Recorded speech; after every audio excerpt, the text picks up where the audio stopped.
우리 하나님 말씀 보도록 하겠습니다.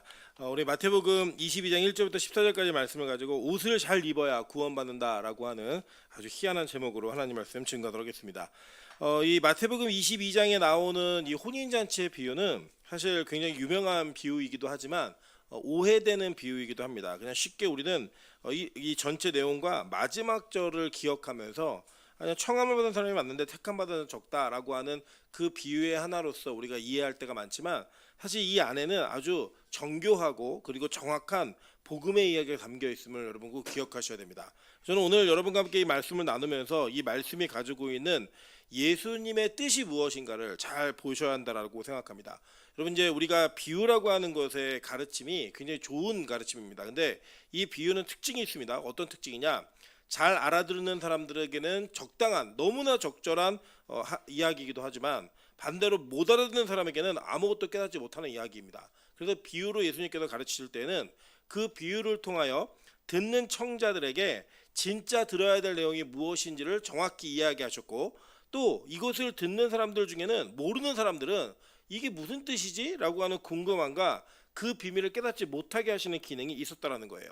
이 내용을 보면서 우리가 정말 복음을 잘 이해하고 있는지 다시 한번 살펴보는 귀하고 복된 시간이었으면 좋겠습니다.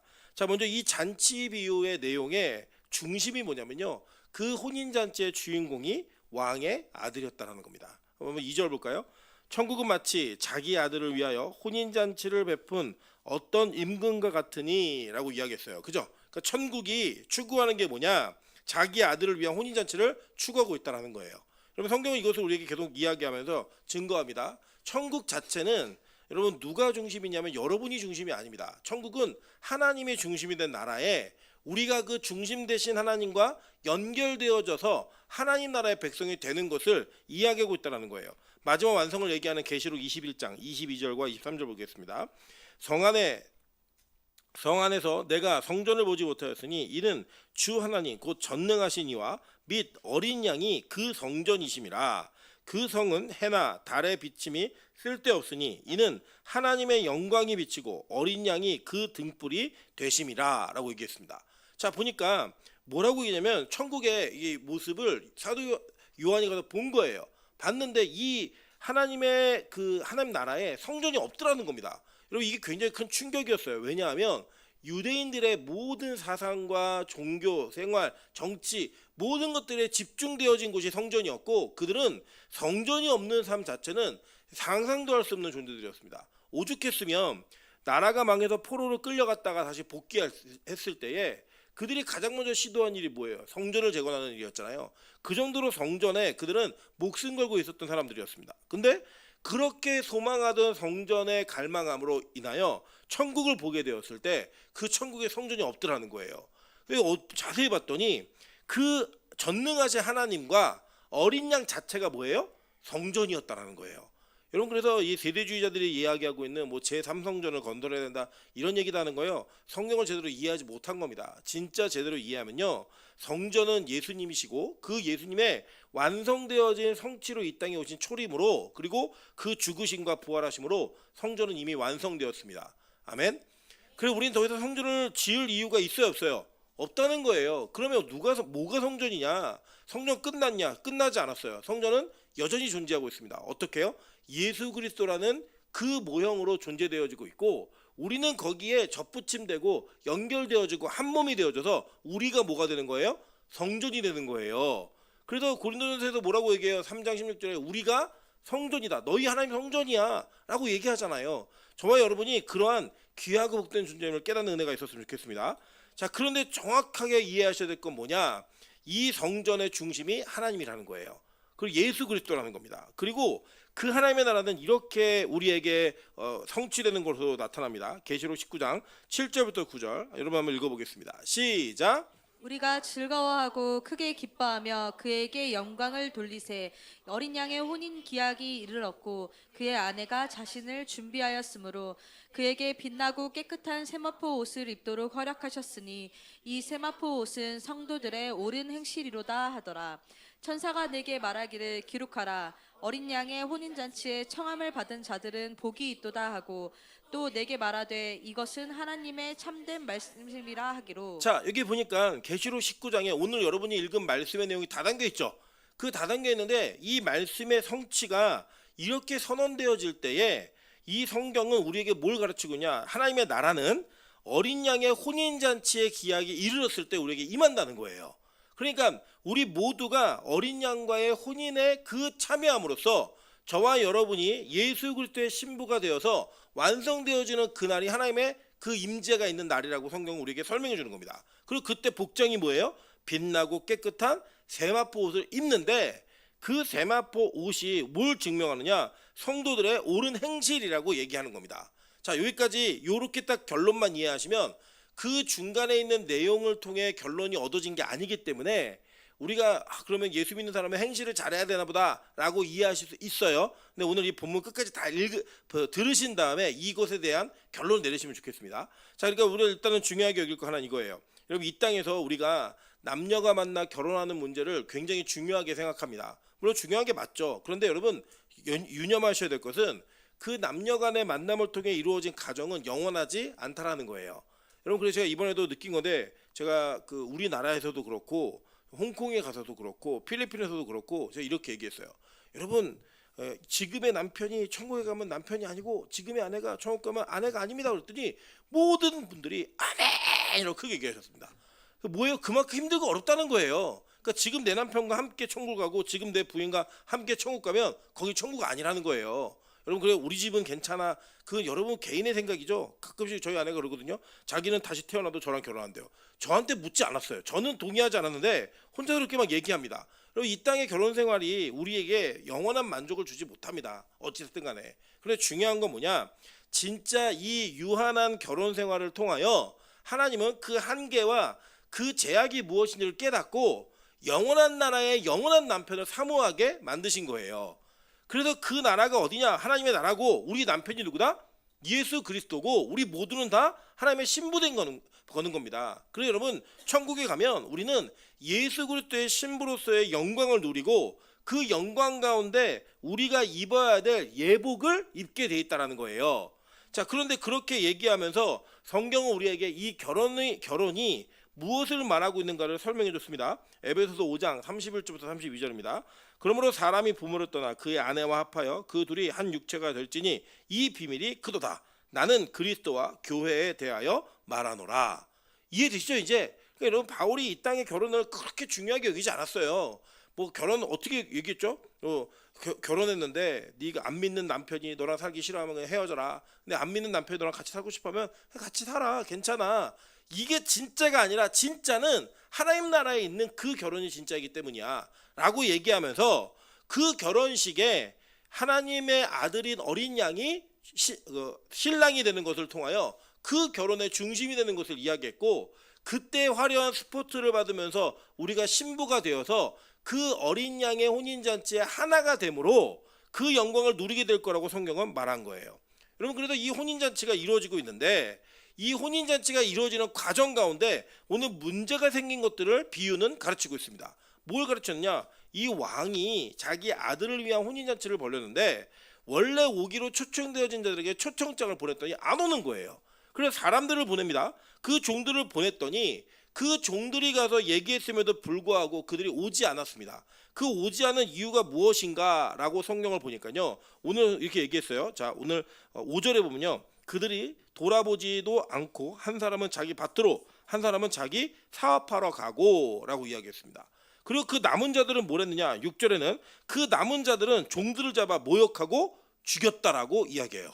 자, 이게 누가복음 14장에 병행 구절이 있는데 그 병행 구절에는 이렇게 이야기합니다. 누가복음 14장 18절부터 20절입니다.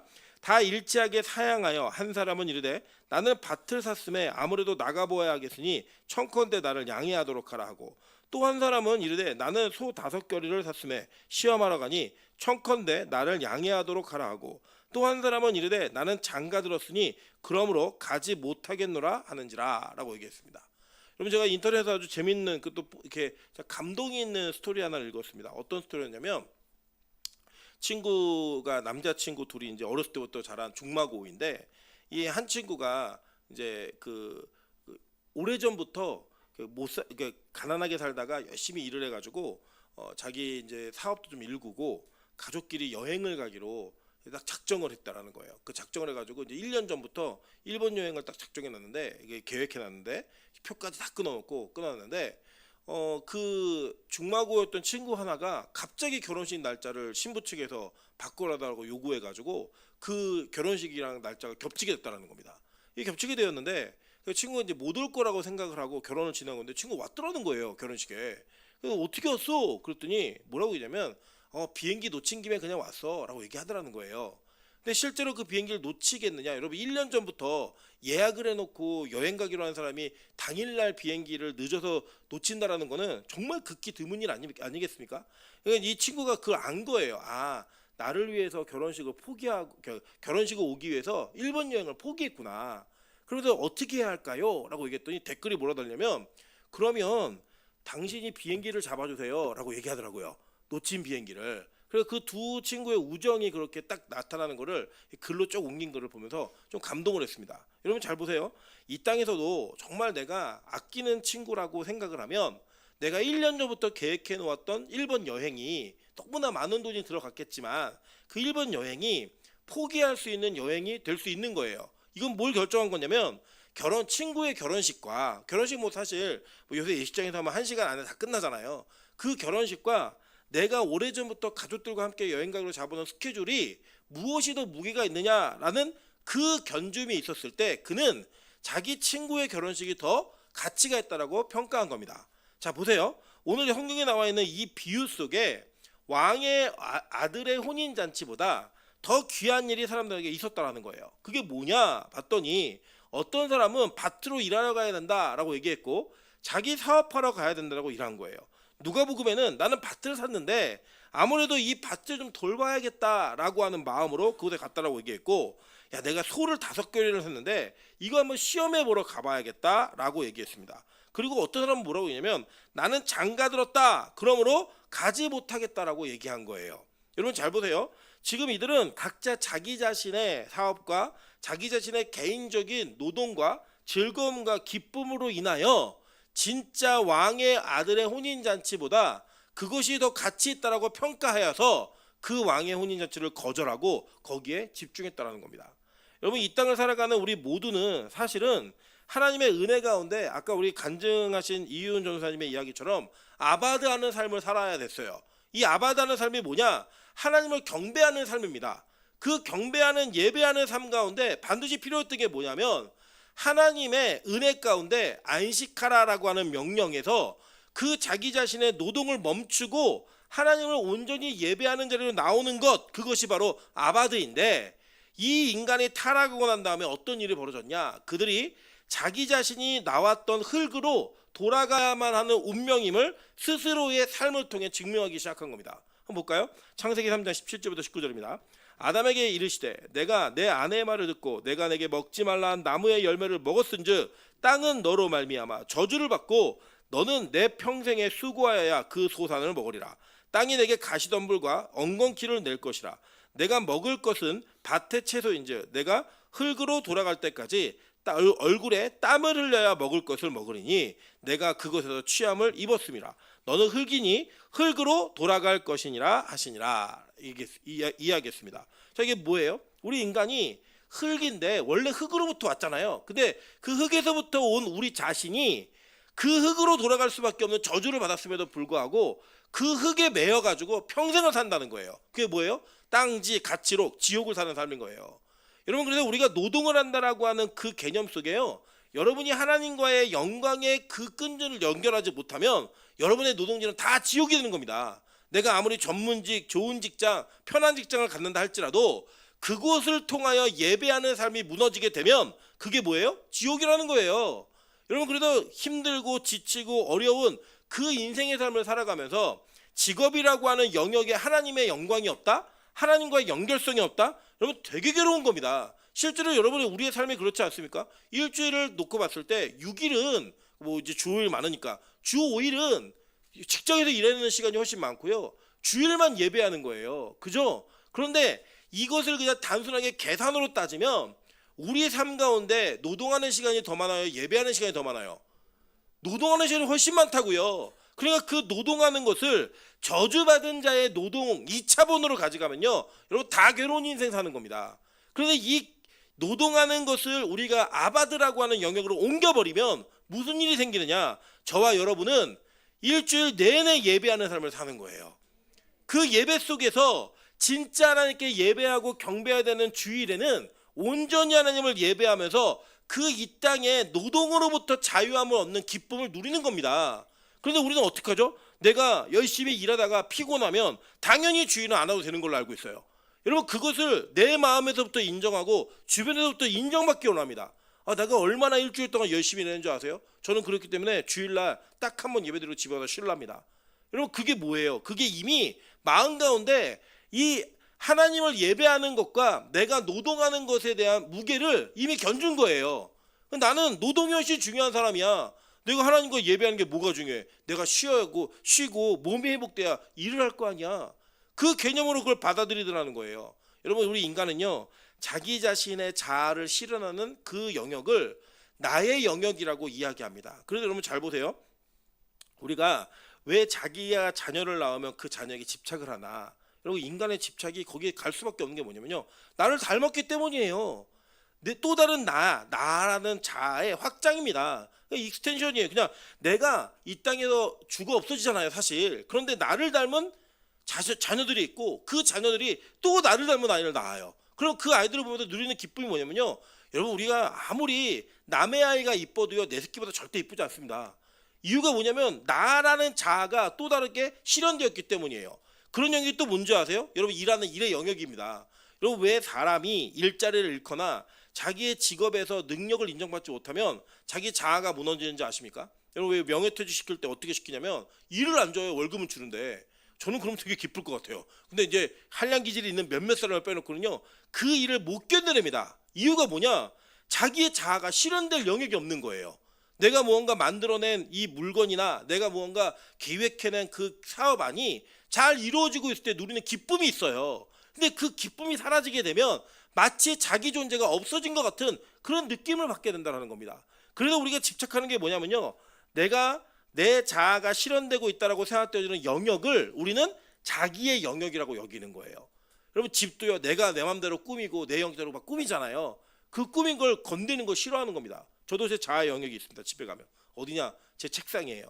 제 책상은 제가 부탁했습니다. 아무리 네가 보기에 어질른 것 같고 아무리 네가 보기에 더러운 것 같아도 건들지 말아라. 왜냐? 저도 어질러 놓은 계획이 있거든요.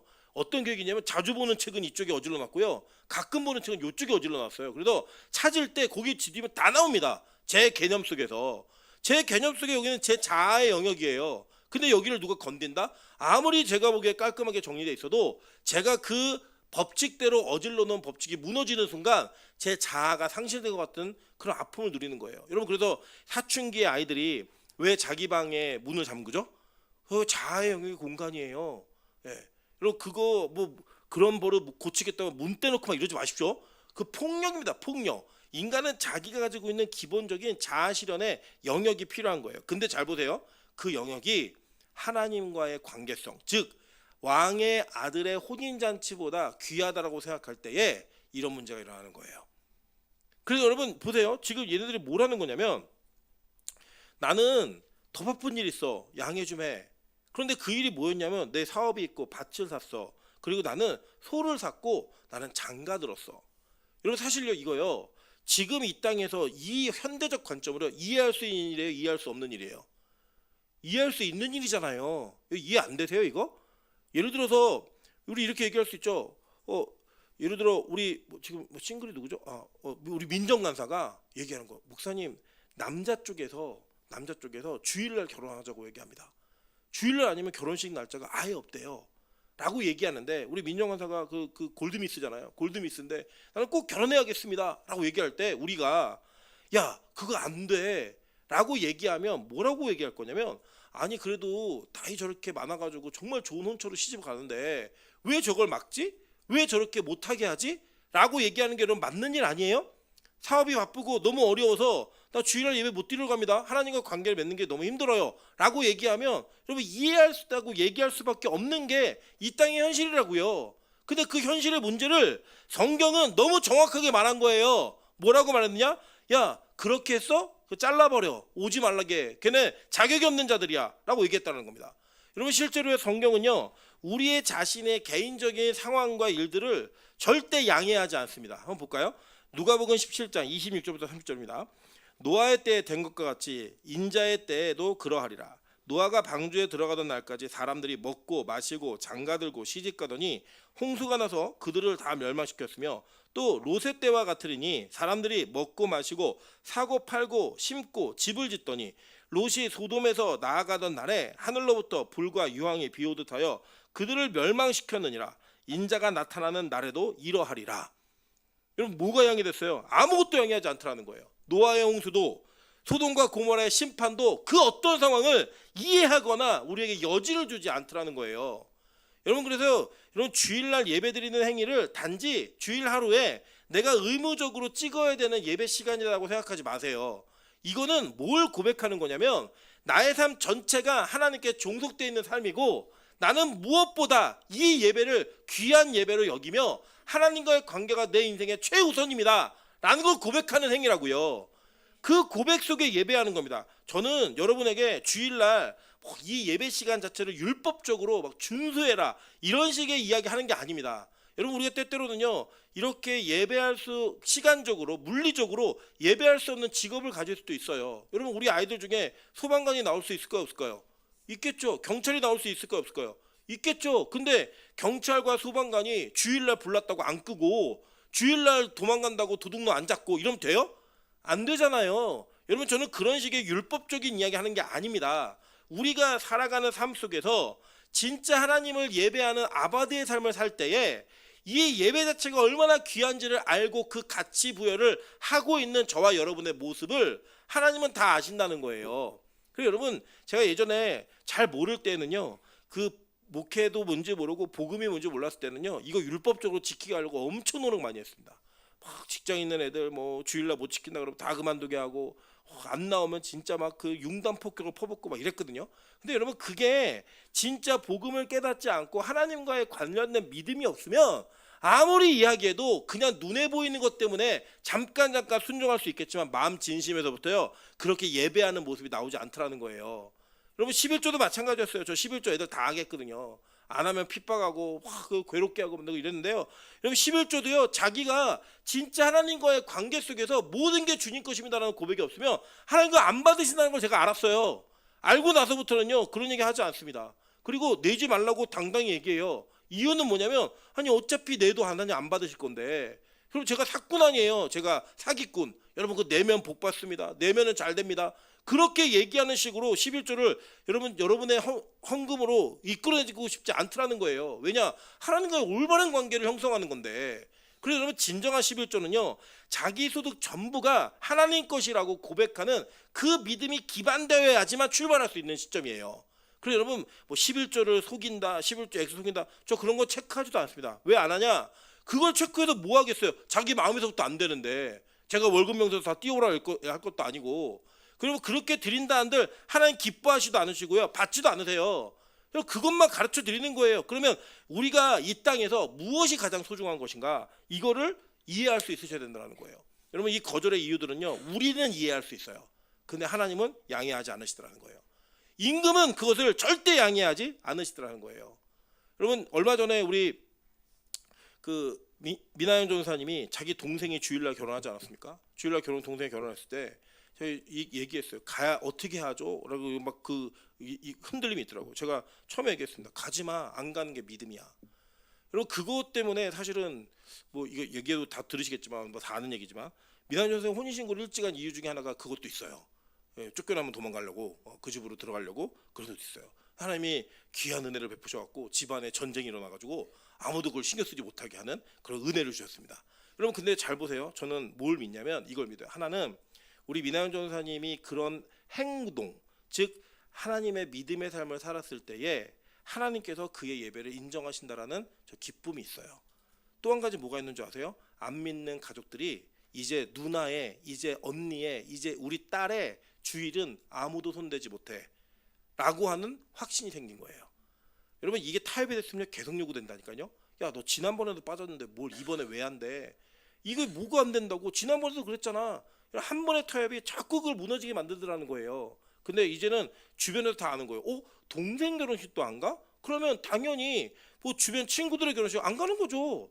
여러분 내 동생 결혼식에도 못 갔는데 내가 주일날 어디를 가? 이 선언이 그 선언을 통하여 이 땅의 많은 문제들을 정리하게 되더라는 거예요. 여러분 우리가 이런 믿음을 가지고 주님 앞에 나아가는 그런 모습이 있어야 된다는 겁니다. 여러분 근데 이게요 불편하잖아요. 그럼 어떻게 되느냐? 이게 남아서 죽이더라는 거예요. 여러분 어떤 일이 벌어졌냐면 바쁜 자들은 난 바빠 그리고 갔어요. 그리고 남아있는 자들은 안 바빴거든요. 근데 바쁜 자들이 안 가니까 지들도 안 간 거예요. 그런데 자꾸 오라고 종을 보내요. 귀찮아요 안 귀찮아요? 엄청 귀찮죠. 귀찮으니까 어떻게 했는지 아세요? 죽여버리는 겁니다. 그래서 결국에는 그 온 메신저들을 다 죽이는 거예요. 잡아서 모욕하고. 이유가 뭐냐면 야 별로 중요하지도 않은 일 갖고 왜 나를 자꾸 괴롭혀? 왜 자꾸 그걸 말해? 여러분 우리 되게 재밌는 게 뭐냐면요. 내가 하고 싶은 일을 누군가 독려하잖아요. 그러면 자기에게 용기를 줬다고 얘기하고요. 내가 하기 싫은 일을 누가 자꾸 독려하잖아. 잔소리한다 그래요. 우리 인간은 그렇다니까요. 내가 막 먹고 싶은데 더 먹어 그러면 얼마나 그게 고마웠고 그런지 배가 찼는데도 막 밀어 넣어요. 그냥 뒤룩뒤룩 찌면서도 막 밀어. 제가 이번에 놀랄 게 뭐냐면 우리 자매 둘이 가가지고요.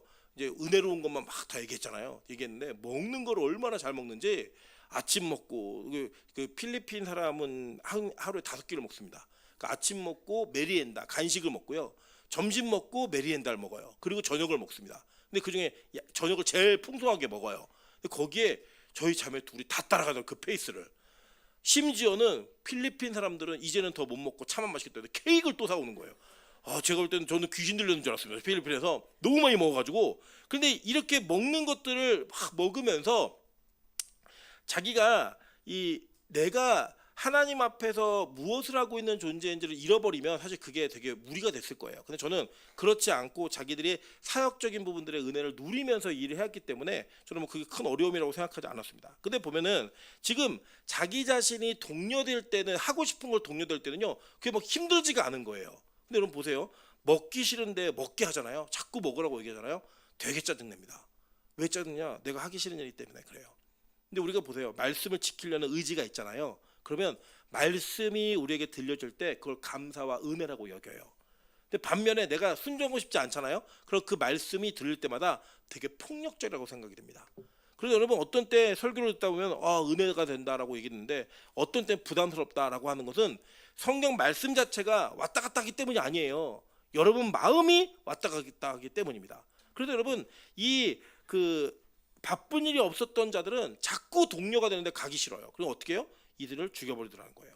원래 여러분 믿음이 없으면요, 그 믿음 없으면 믿음 있는 자를 죽이는 모습으로 나타납니다.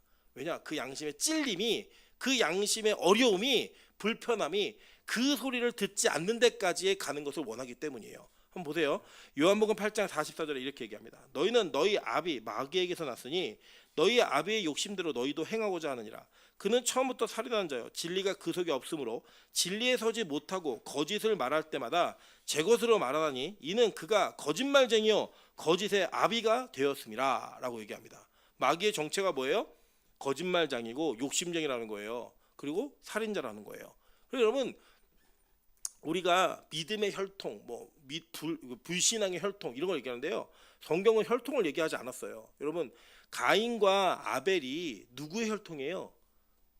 엄마 아빠가 같다고요. 그죠? 가인과 아벨이 엄마 아빠가 같아요. 그러니까 혈통적으로는 똑같은 혈통인데 가인이 뭐가 됐어요? 최초의 살인자가 되었죠. 그래서 그는 누구의 자손이 된 거예요? 뱀의 자손이 됐다고요. 그 뱀의 자손들은 믿음이 고백되어지고 믿음이 받아들여지는 그 순간에 못 참는 거예요. 누구를요? 믿음 때문에 자신을 부끄럽게 하는 자들을. 믿음 때문에 자기를 힘들게 하는 사람들을 못 참는 거예요. 어떻게 하느냐? 죽여버린다고요. 그게 누구예요? 가인의 모습이었고 그 가인이 뭐였어요? 율법주의자였잖아요. 믿음 없이 예배하는. 예배라고 하는 형식은 있지만 그 안에 예수라고 하는 진리가 없는 그 예배를 드리면서 예수로 예배하는 자들 어떻게 했어요? 죽여버렸다고요. 그게 최초의 예배 가운데 벌어진 살인 현장의 그 이유였고 모습이었습니다. 여러분 그래서요 이 마귀적 요소가 우리 안에 있으면요 우리는 믿음의 고백이 있는 사람들을 싫어해요. 그들을 가까이 하고 싶지 않아 합니다. 그래서 여러분 복음을 온전히 전하고요 복음을 온전히 믿으면 세상에서 절대 환영받을 거라고 생각하지 마세요. 저는 한국교회의 가장 큰 위기 중에 하나가 뭐라고 생각하냐면 한국교회가 세상이 좋아하는 이미지에 목숨을 걸기 시작했다는 겁니다. 세상이 교회를 어떻게 평가하는가에 세상적 기준에 목숨을 걸었어요. 여러분 원래 교회는 세상이 이해할 수 없는 진리에 목숨을 건 걸로 인정받는 공동체였습니다. 무슨 말인지 이해가 되세요? 예를 들면 우리가 뭐 기독교 용서 막 이런 거 얘기하잖아요. 근데 세상에서도 하지 못하는 세상에서 하는 용서를 우리가 못한다? 욕을 먹는 거 그건 마땅한 거예요. 근데 원래 교회는 어떤 충격을 주는 곳이냐면 세상이 볼 때는 절대 용서할 수 없는 관계인데 용서하는 것을 통해 충격을 주는 공동체인 거예요. 누가 그랬어요? 여러분 대표적으로 손양원 목사님 아시잖아요. 공산주의자들이 자기의 두 아들을 죽였습니다. 근데 그 자기의 두 아들을 죽인 사람을 양자로 들여가지고 이 사람을 목사 만들었다니까요. 이게 세상에서 이해가 되세요?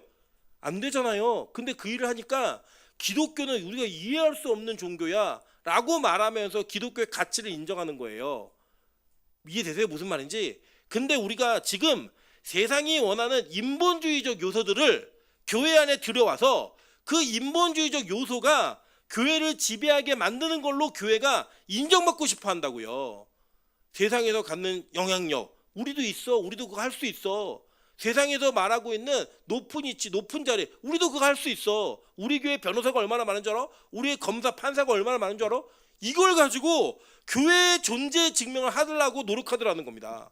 여러분 실제로 우리 교단의 한 대형교회 강남에 있는 한 대형교회가요 자기네 주일날 자기네 교회 변호사가 몇 명이고 판사가 몇 명이고 검사가 몇 명인지를 목사가 설교 시간에 입으로 자랑을 했습니다. 우리 이런 좋은 교회라고. 그럼 그게 좋은 교회면 없는 교회는 망한 교회예요? 아니잖아요. 하나님의 교회가 어떤 교회인데 그런 기준으로 이미지를 만들어가는 그런 목회가 잘 되는 것처럼 보이겠죠. 여러분들 보세요. 저는 확신합니다. 진짜 하나님의 나라는 이 땅의 직업으로 이루어지고 완성되는 게 아니에요. 진짜 하나님의 나라는요 믿음으로만 완성됩니다. 그 믿음이 보여지고 믿음이 나타나는 것이 얼마나 감격적이고 기쁜 일인지를 저는 우리 빛과 소금 교회가 증명하기를 주님으로 축원합니다. 여러분 그래서 그 죽이는 자들 율법주의자들은 어떤 사람들이냐면요 자기들이 무언가 소중하다고 생각하는 가치를 원래 하나님 말씀보다 더 높게 여기는 자들인 거예요. 한번 볼까요? 자, 창세기 3장 2절부터 3절입니다. 여자가 뱀에게 말하되 동산 나무의 열매를 우리가 먹을 수 있으나 동산 중앙에 있는 나무 열매는 하나님의 말씀에 너희는 먹지도 말고 만지지도 말라 너희가 죽을까 하노라 하셨느니라. 여러분 이 하와가 뭘 얘기했냐면요 하나님 만지지 말라고 한 적 있어요 없어요? 없어요. 근데 자기가 만지지 말라를 덧붙인 거예요. 그리고 뭐냐면 원래 복음에다가 원래 말씀에다가 자기의 생각을 덧붙여 가지고 그거를 율법화 시킨 겁니다. 이걸 뭐라고 얘기해요? 율법주의라고 얘기하는 거예요. 여러분 하나님이요 선악과 먹으면 어떻게 된다고 얘기했어요? 반드시 죽는다고 얘기했어요. 죽고 또 죽을 거야. 무토타무토 얘기했다고요. 그런데 그렇게 얘기했던 그가 그걸 들었던 그가 뭐라고 얘기해요? 죽을까 하노라. 뭘 빼요. 이게 뭐예요? 자유주의자들이라고요. 하나님 말씀 보고 하나 빼는 거예요. 지금 부담스러운데 이거 빼야 돼. 이거는 안 돼. 이거는 맞지 않아. 그러면서 넣고 빼고 하면서 뭘 하느냐면요. 자기 진짜 복음을 전하는 자들의 그 입술과 증거를 무력화시키기 위한 시도를 하더라는 거예요. 그리고 뭘 하느냐 보세요. 고린도후서 3장 6절에 이렇게 말합니다. 그가 또한 우리를 새 언약의 일꾼 되기에 만족하게 하셨으니 율법의 조문으로 하지 아니하고 오직 영으로 함이니 율법 조문은 뭐 하는 거래요? 죽이는 것이래요. 영어는 죽이는 게 목적이라고요. 죽이는 게. 여러분 그래서 율법주의적 생각들을 다 버리셔야 됩니다. 율법주의적 생각이 뭐냐면요. 이런 거예요. 제가 어제도 중국 그 홍콩에서 만난 분들이랑 성경 공부를 같이 하면서 이런 얘기를 했어요. 제가 그 다리가 지금 수술하고 치료하고 있는 중이지 않습니까? 제가 이제 경희대학교 병원에서 치료를 받고 있습니다. 받고 있는데 우리 저희 김선아님도 같은 병원 다니시는데 병원 동기입니다. 저희 선배님이시죠. 저희 선배님이신데 병원에 가면요 보통 1시 예약을 했는데 가면 1시 예약에 제가 들어가지를 못해요. 왜 못 들어가냐면 환자가 너무 많아요. 정말 너무 많아요. 아픈 분들이. 근데 이분들이 다 동네 병원에서 고칠 수가 없어 온 사람들이에요.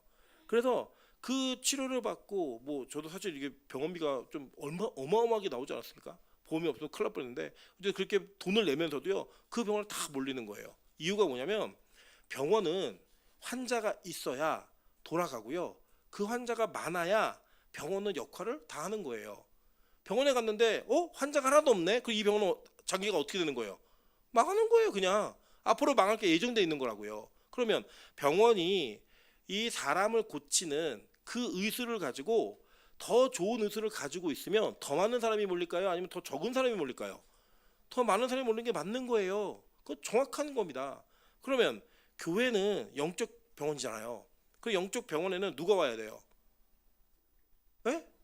죄인들이 와야죠. 영혼의 병자들이 와야지 고칠 거 아니에요. 그러면 우리 교회에 진짜 죄덩어리인, 세상에서도 정말 이해할 수 없는 죄덩어리가 교회에 왔다. 그럼 우리는 뭘 이해해야 돼요? 우리 교회가 좋은 교회구나. 아니에요, 여러분? 저 동네 병원에서 수술 못합니다. 동네 병원에서 아무리 의사가 수술해드리겠습니다, 50% 할인해드릴게요, 저 그래도 안 합니다. 제가 왜 제 육체에 정말 중요한 것들을 그 잘못 때문에 평생 제가 다리를 못 쓸 수도 있는데 그걸 왜 동네 병원에다 맡겨요? 좋은 병원에 가서 해야죠. 여러분, 하나님이요, 자기가 사랑하는 그 영혼들을 어디에다 맡기시겠어요?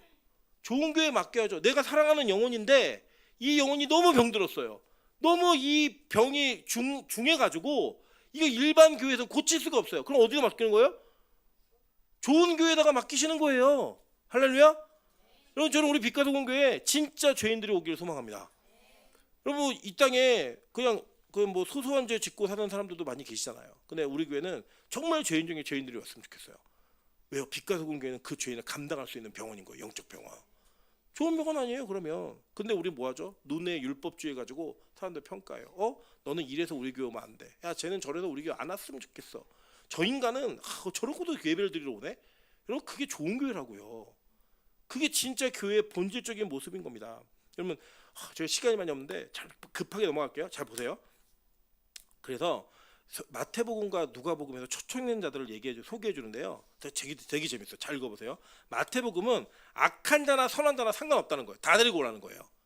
그거였고, 자, 누가복음은 뭐라고 얘기냐면요, 가난한 자들과 몸 불편한 자들과 맹인들과 저는 자들을 데리고 오라라고 얘기했습니다. 뭐예요? 이 땅에서 결핍된 자들을 데려오라는 거예요. 여러분, 이게 즉 격식이 안 맞죠?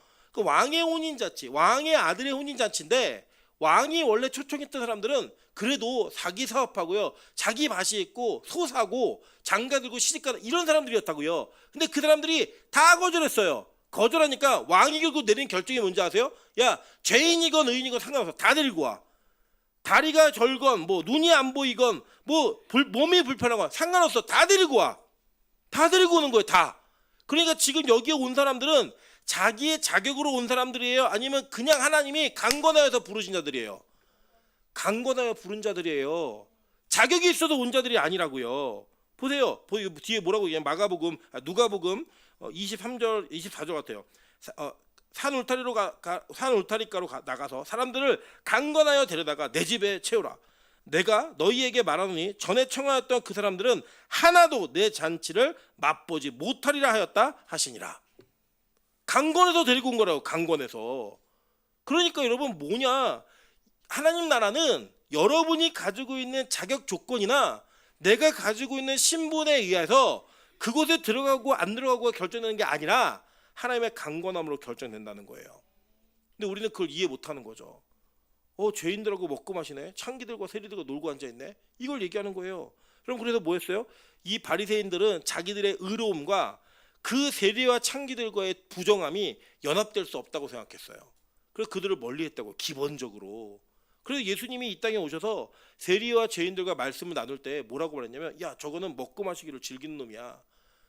저거 죄인하고 먹고 앉아있네, 저 더러운 놈이야, 이렇게 얘기했습니다. 여러분, 여러분의 친구들 중에 너무 신실하고 너무 믿고 너무 영적인 사람만 있다면 여러분, 뭔가 여러분의 삶 속에 점검해야 될 부분이 있는 거예요. 내가 율법주의적 시각을 갖고 살지 않았는가? 율법주의적 시각을 갖고 살지 않았는가? 내 주변에 절대 죄 있는 놈들을 다 멀리하고 쳐내고, 그럼 누구를 어떻게 구원하냐고요. 여러분, 빛가도공교회는 죄인들과 친한 교회가 되길 소망합니다. 죄인들이 쉽게 올 수 있는 교회이길 소망합니다. 죄인들이 와서 교회에서 그 교회 화장실에서 담배 필 수 있죠. 죄인들이 와갖고 교회에서 막 누워 자고 술 먹고 들어 잘 수 있죠.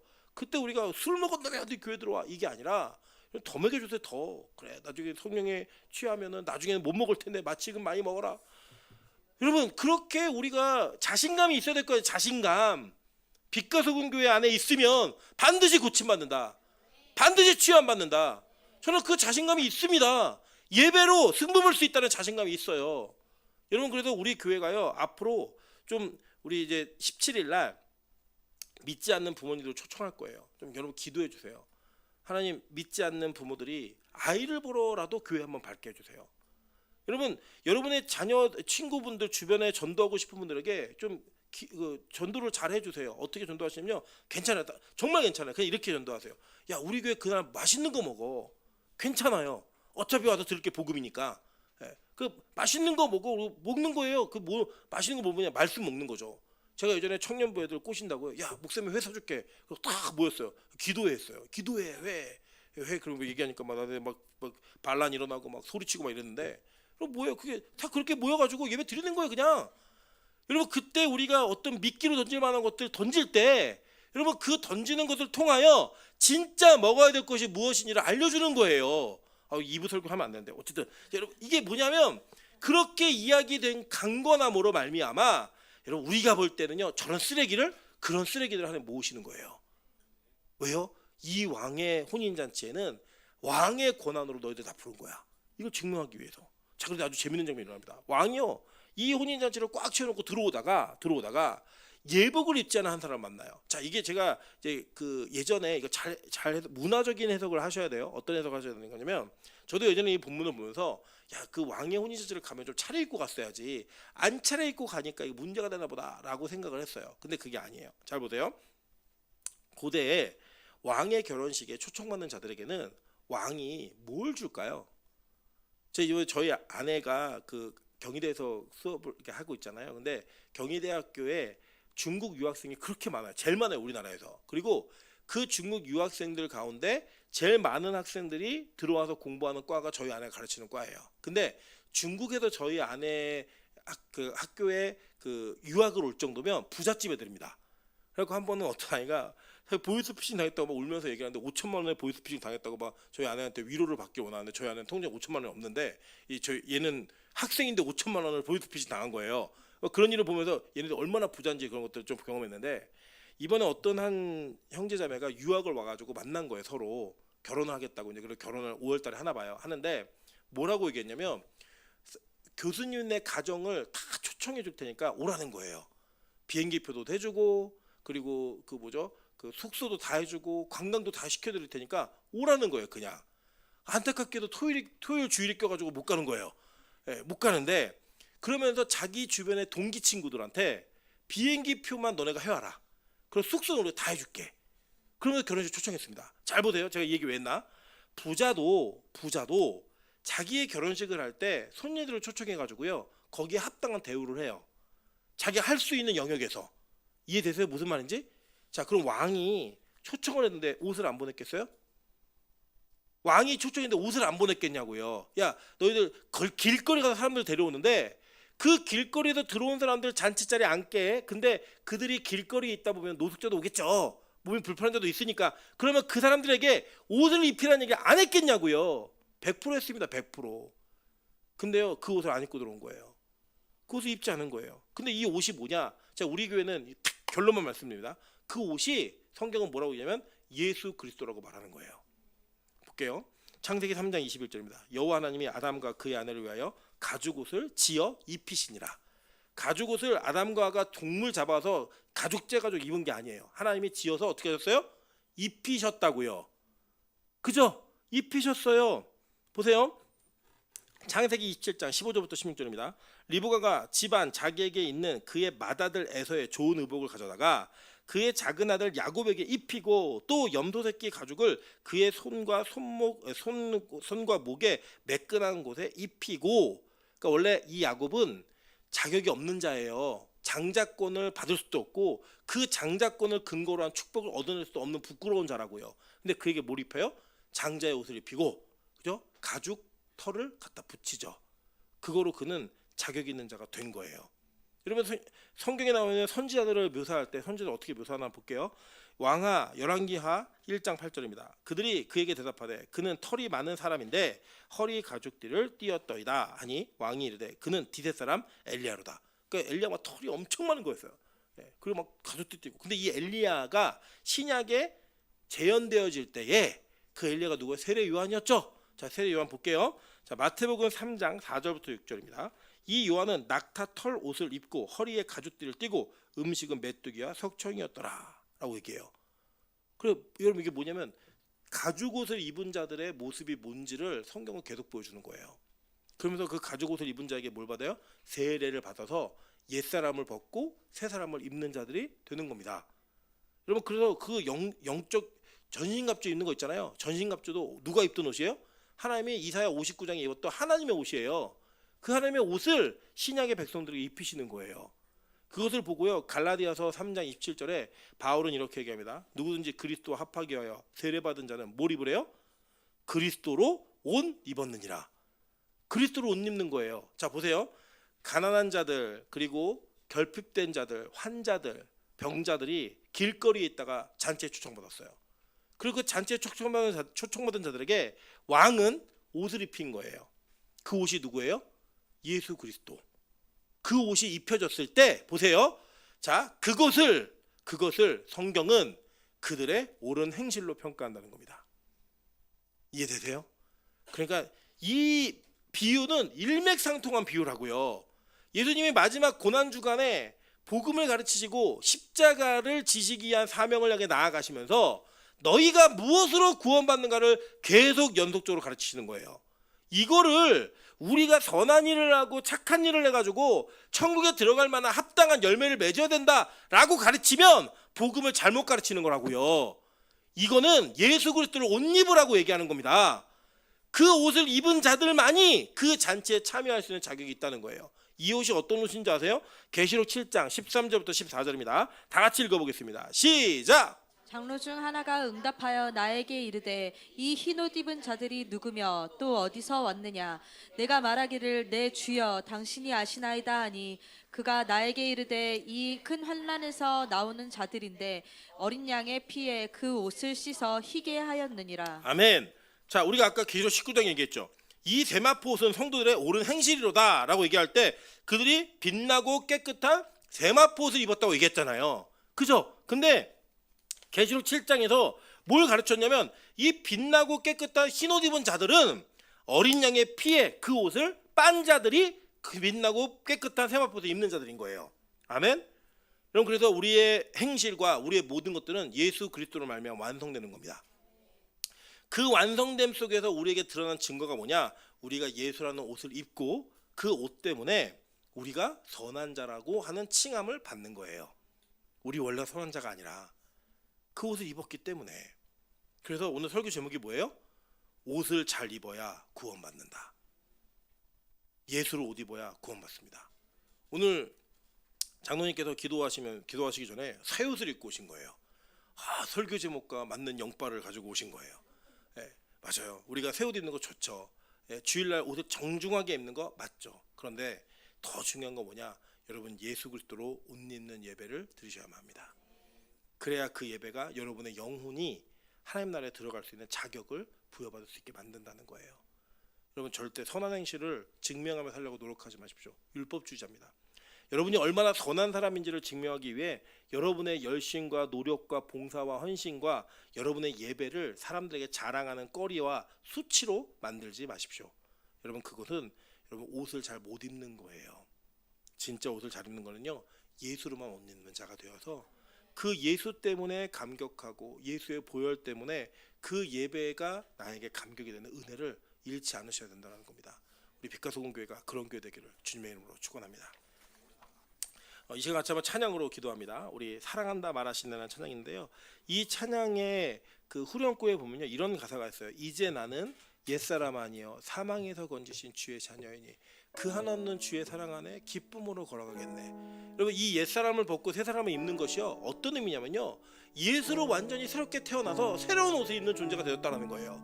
그리스도로 옷 입은 존재가 되었다라는 거예요. 그래서 여러분 있는 그들의 모습이 사랑받을 수 있는 이유가 뭐냐면 아무것도 안 하고 뭐 그냥 가만히 있는 게 사랑하는 게 아니라 예수를 옷 입었기 때문에 여러분의 있는 모습 그대로가 사랑받는 모습이 되는 거예요. 믿으십니까? 여러분 그렇게 사랑받는 고백을 찬양으로 고백하며 나아가도록 하겠습니다.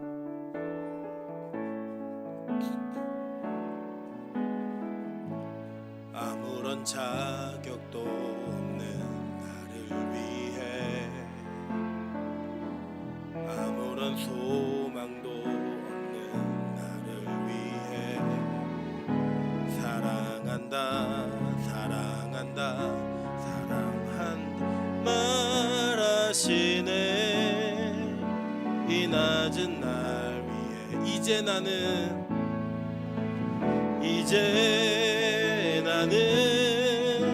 옛사람 아니요 사망에서 건지신 주의 자녀이